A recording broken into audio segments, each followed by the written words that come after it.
Listen. Look, 105, that's it, ladies and gentlemen. We can't top that. All we can say to you is we hope you're having a super Christmas. God bless. We'll see you for some really great fix-its from now on. Your letter was only the start of it. It's getting better, and now you're a part of it. You can do it. Jim has fixed it for you, and you, and you, and you. And Jimmy Savile begins a new series on BBC1 a week tomorrow. The one thing that you always wanted to, now you've done it. Jim has fixed it for you, and you, and you, and you.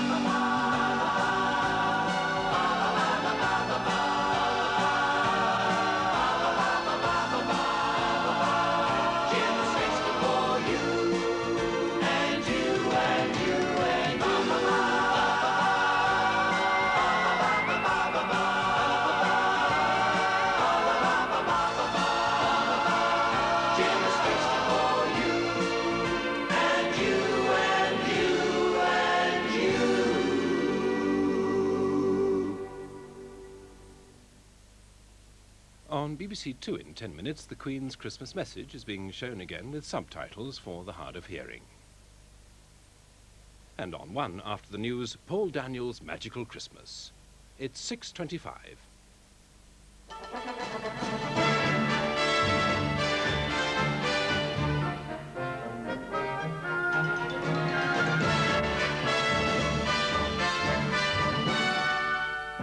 A Christmas candle-lit vigil for Poland, one of many held around the world to show the deep concern felt for the beleaguered Polish people. It's an austere Christmas for the inhabitants of Poland after nearly 2 weeks under martial law. The military government complied with an agreement won last year by the now suspended Solidarity Free Trade Union and allowed the broadcasting of Christmas church services.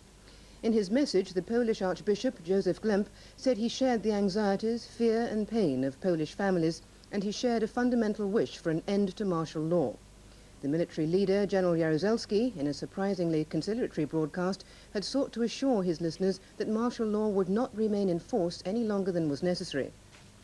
Warsaw Radio has been broadcasting emotional appeals from the wives and families of miners to end their occupation of a coal mine near Katowice. The radio says more than 1,200 men are still continuing their underground sit-in. But it reports the big steelworks at Katowice back in production today, and the distribution of food goes on despite the holiday. As the Pope delivered his Christmas message in St. Peter's Square, Solidarity supporters were strongly represented. He had a special word for them. Reprezentanci Solidarności. He condemned the violation of human and religious rights for ideological reasons and deplored the deprivations people suffered for economic, imperialistic and strategic interests. Are we not disturbed, he said, at a world that drives people from work, locks them up in concentration camps, deprives them of a homeland or makes them slaves? Et Spiritus Sancti. The Pope's remarks in Polish have not so far been broadcast by Polish radio or television. At the White House in Washington, a candle burned last night to symbolize America's solidarity with the Polish people. It was lit at the request of the Polish ambassador, who has been granted political asylum. President Reagan called on all Americans to join him in lighting candles as a commitment to support freedom in Poland. And in Paris, candles were lit and an all-night vigil kept outside the Polish embassy. The candle motif was repeated in cities all over Europe as people acknowledged their concern for Poland's plight, and churches filled for midnight mass as refugee and expatriate Poles gathered to pray for their homeland. In London, Poles and their supporters are keeping up the vigil outside the Polish embassy that they began shortly after the military takeover. They lit candles for those who have been killed under martial law. Reports reaching the West suggest the total could be at least 200, and they're calling for the release of thousands who've been detained. Poland was also referred to during the Christmas Day service at St. George's Chapel, Windsor, this morning. The service was attended by the Queen and members of her family who are spending Christmas at Windsor Castle.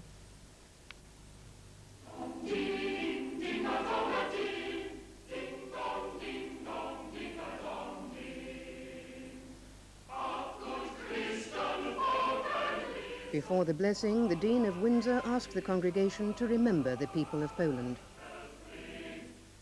At this Christmas time, let us remember those who are less fortunate than ourselves. And particularly, we remember at this time the people of Poland. After the service, the royal family returned to Windsor Castle for Christmas lunch. They'll spend the new year at Sandringham.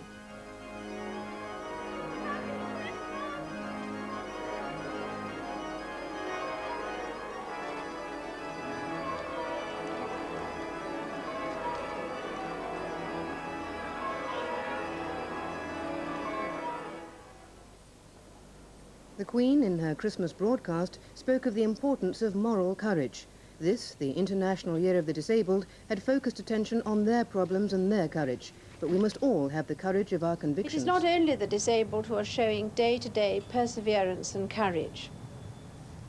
This Christmas, we should remember especially the people of Northern Ireland who are attempting to live ordinary lives in times of strain and conflict. The unemployed who are trying to maintain their self-respect without work and to care for their families. And those from other parts of the Commonwealth who have come to Britain to make new lives, but have not yet found themselves fully accepted. Perhaps the greatest contribution of the disabled is to give the inspiration and incentive to do more to help others. From this we can gain the strength to try to do that little bit extra as individuals, as members of our families, and as nations. The Archbishop of Canterbury, giving his traditional Christmas message at Canterbury Cathedral, spoke of the bleak Christmas being faced by the people of Poland, and he prayed that they would not have to suffer further encroachments on their hard-won freedom. Bethlehem welcomed thousands of pilgrims and tourists visiting the town where Jesus was born, but many felt the message of peace was overshadowed by the extra security caused by the present difficult political situation in the Middle East.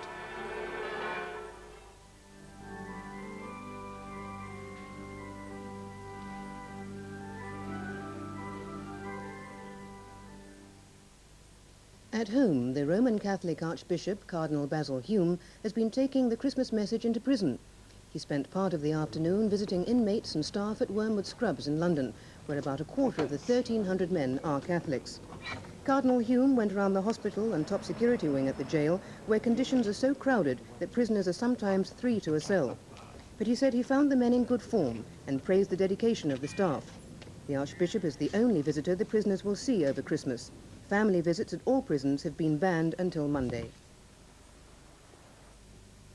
Well, if Christmas comes, can the January sales be far behind? Already, one intrepid bargain hunter has staked his claim by camping outside a London department store, and he's doing it all for charity. Gary Lloyd reporting. Assisted by members of his family, Vic Green began laying claim to first place in the Selfridges sale queue 4 days early. He's bargain hunting to raise money for cancer research, prompted by a personal tragedy. 2 Christmases ago, his wife died of cancer. This is a pretty bizarre way to spend Christmas, isn't it? I agree with you, it is, yeah, but I think it's important that we raise some money for cancer research. Are you fond of queuing? Not at all, I can't stand it. What do you want to buy here? I've no idea, just Selfridges' best bargain. They've offered me some good terms, actually. Providing I stay until Tuesday, they're going to give me 75% off of what I buy. Vic Green has £100 to spend. The bargains he buys, he intends to resell or raffle for the fight against the disease which killed his wife. News of his mission had reached the Selfridge Hotel around the corner, and they made sure he didn't miss out on his Christmas lunch. And it was complete traditional fare of turkey and plum pudding. On Monday, he'll be able to go round the store for a preview, when the queue is expected to multiply. And if cold and boredom set in, he says, he'll amuse himself with a walk round the block, without losing his place. One article which the shops have had no trouble selling this Christmas is the ingenious Rubiks Cube. The 3-dimensional puzzle, which for months has been absorbing people in the Western world, has now reached China, a land where games of skill are much appreciated, as Jim Biddulph reports, excuse me. People here have always played card games and board games in the public parks, even in the depths of winter. What's different now is that recently the Chinese joy in gambling has surfaced once again after the repression of the Cultural Revolution. Professional players have been arrested, but in most cases there is no way for the authorities to tell whether there's money on the side. But this past few weeks, a new craze has appeared in Shanghai. They call it the Magic Cube, and the people of Shanghai obviously find it just as fascinating as the rest of the world. In Shanghai alone, there are 20 factories like this one, each turning out more than 1,000 cubes a day, and they simply cannot keep up with demand. When I asked workers here how the project started, they said a friend brought a cube from abroad and they simply took it apart and copied it.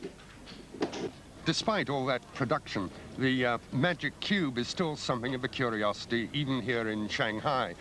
But judging by the amount of interest, it won't remain a curiosity very much longer. Of course, given the Chinese love of a wager, the Magic Cube might not solve the gambling problem. Shanghai has already had its first cube contest. The winner took 1 minute 40 seconds, which, given the stiffness of the locally produced puzzle, is maybe not too bad for a start.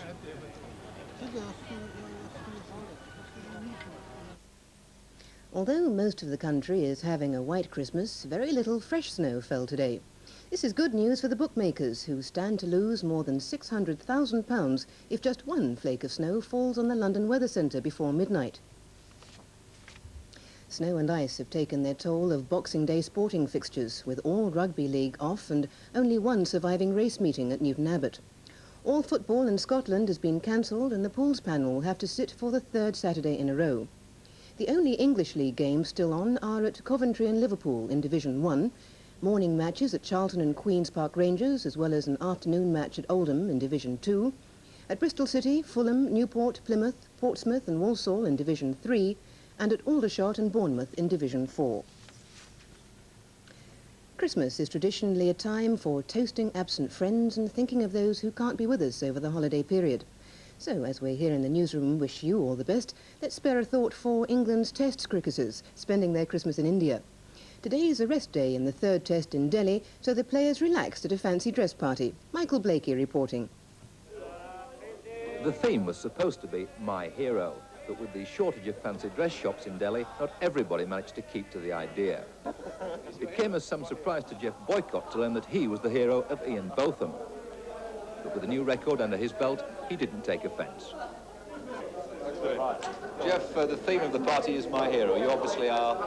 Prince Ranjit Singh Ji. It's very appropriate in India, isn't it? He was an Indian prince, he was very wealthy, he was an extremely talented player, and he was Indian, and that's the place we are, so I thought, why not? A lot of unkind people thought you might come as Jeff Boycott. What, with a mirror? Just come as myself with a mirror, yeah. Well, that's it, yeah. He's my hero. Spot the difference. Well placed in the Test match, the players certainly enjoyed their Christmas in Delhi.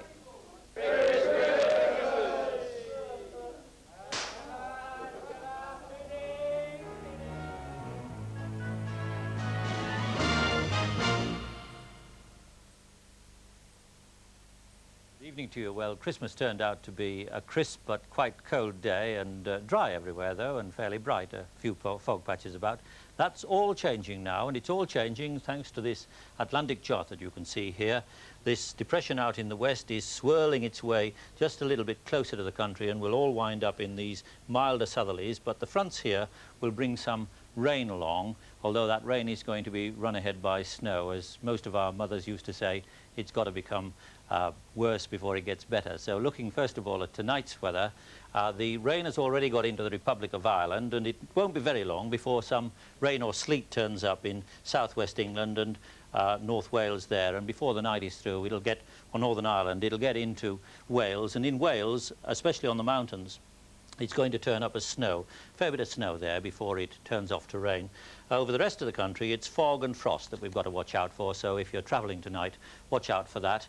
And tomorrow, well, by morning, the sleet and snow will have got into these central parts. It'll quickly turn to rain, I think, but during the course of the day, that rain, but snow to start with, will get across to these eastern parts. The temperature's picking up all the time, the wind picking up all the time, but in northern Scotland and the Shetlands, I think it'll stick as snow, the cold weather hanging on there. Good evening. Entertainment for Christmas Day on BBC1. At 7:15, high jinks in Last of the Summer Wine. Where's the mistletoe? Mistletoe? Come here. At 7:45, more comedy in The Two Ronnies. We were hoping to have interviewed the man who crossed a Venus flytrap with a zip fastener, but we've just heard that he's rather caught up in his work at the moment. At 8:35, Dallas and its Waterloo at Southfork.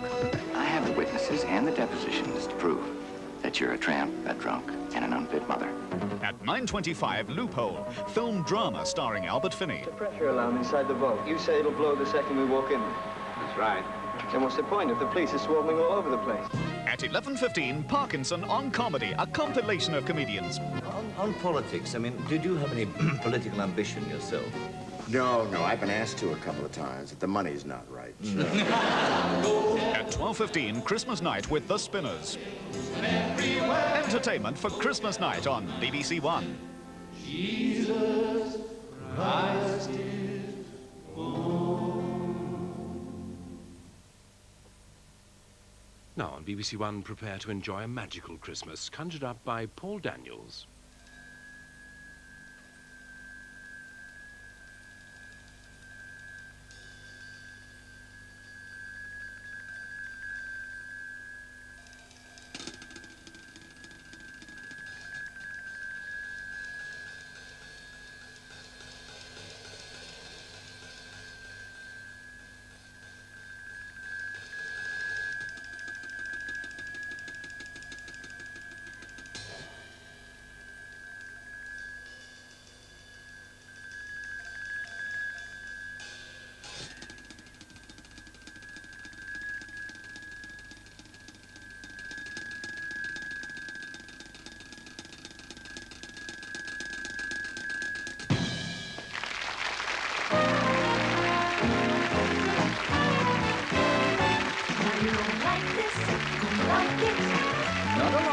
Not a lot. You're going to be delighted, get excited.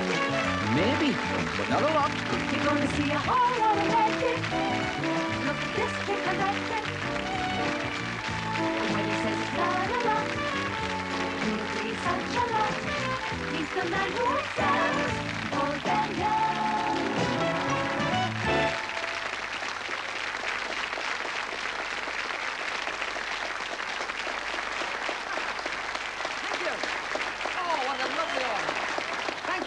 Much. I heard you clapping and I ran quick because I suddenly realised I wasn't ready for the show. I mean, been playing with my toys, got a train set. And I've got this as well. A BBC present. It must be a hint. It must be. Let's have a look, see what it is. Oh, an instant conjurer's outfit. Right. You put your leg in there, you put your leg in here, left leg, right leg, then you put an arm in here. I don't know. How long does it take you to get ready to go out on a night, eh? Well, what you need is one of these, an instant get-ready suit. You pull that past. Well,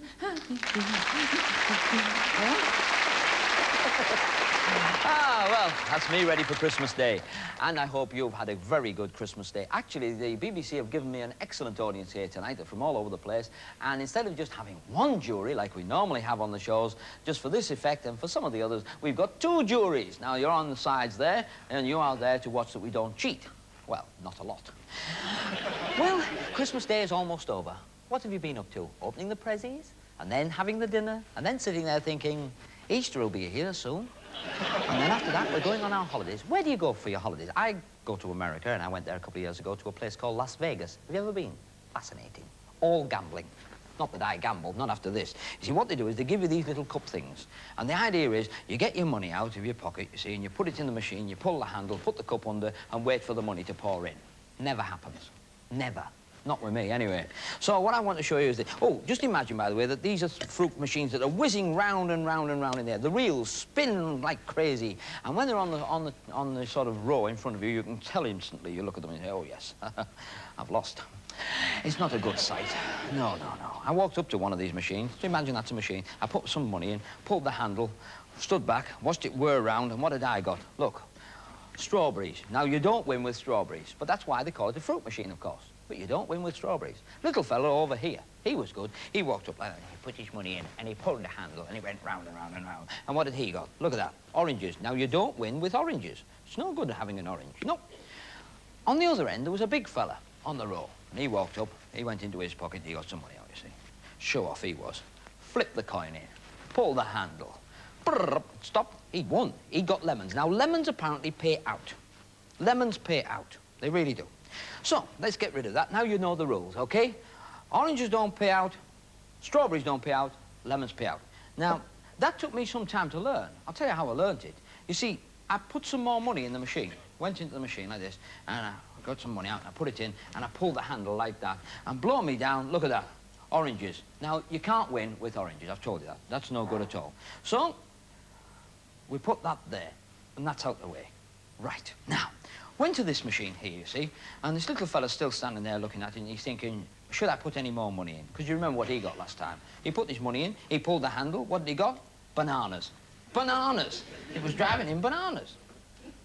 Flash Harry on the other end, cool, walks up to the machine, flips the coin in, pulls the handle, what's he got? Lemons again. Pays out. Well, I'll tell you, me and the little fella were right sick of the big fella. Very sick. And I'm just about to go into my pocket and put some more money in when along comes another fella. He says, stand aside, stand aside, stand aside. Goes in his pocket, takes out a bunch of keys, unlocks the machine, takes out that. Look at that. Money. Money. And I thought, crikey, Mick, where can you get a set of keys like that? Because he came up to my machine. No joking. He came up to my machine, put the money in his pocket, undid it like that, and look, more money. I thought, that's amazing. More money. So what I've got to do, obviously, is buy a fruit machine, because if he just goes around collecting the money like this all the time, I mean, it's a good business to be in, isn't it? I mean, it's a grand business to be in. I thought this could be exciting. So I said, excuse me, how do you win on these machines? Oh, it's easy, son, he says. You put some money in, you pull the handle like that. You've got to get 3 lemons in a row. I says, lemons? Ah, he says, lemons, like this, look. He says, lemons there, lemons there, lemons there. That's how you win. And I said, then what do you get? Oh, then he says,